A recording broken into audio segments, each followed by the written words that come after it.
నాగుల చవితి. ఈరోజు మనం మాట్లాడుకునబోయేది నాగుల చవితి గురించి.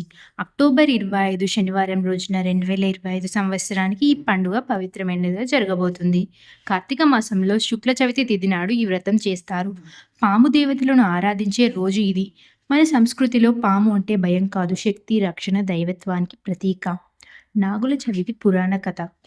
పురాణాల ప్రకారం ఒకప్పుడు భూలోకంలో మానవులను భయపెట్టేవి పాములు. ఆ సమయంలో మహర్షి కశ్యపుడు తన సర్పపుత్రుల కోసం ప్రత్యేక వ్రతం ప్రారంభించాడు. ఆ వ్రతమే నాగుల చవితిగా ప్రచారంలోకి వచ్చింది.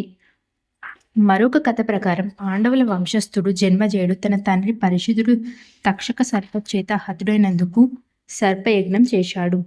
ఆ యజ్ఞంలో అన్ని పాములు దహించబడుతున్నప్పుడు మహర్షి అస్తికుడు వచ్చి ఆపాడు. ఆ రోజున తక్షకుడు రక్షింపబడ్డాడు.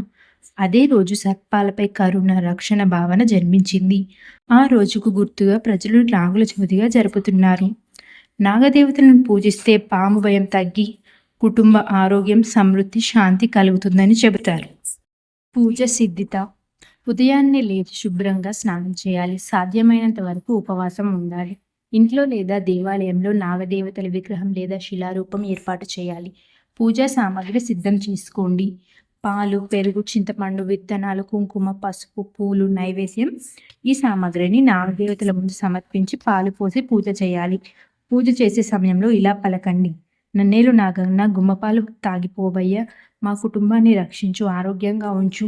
మహిళలు, పిల్లలు సుఖశాంతి కోసం వ్రతం ఉంచి దేవతలను భక్తితో ఆరాధిస్తారు. పూజ తర్వాత చేయవలసినవి: పూజ తర్వాత నాగదేవతల ముందు దీపం వెలిగించాలి. పాములు ఉన్న పుట్టల్లో నడవకూడదు. ఆ రోజున పాము గుళ్ళ దగ్గర శాంతంగా ఉండాలి. ఆ రోజున మాంసాహారం, ఉల్లిపాయ, వెల్లుల్లి తినకూడదు. ఉదయం పూజ తర్వాత పులిహోర, చలివంట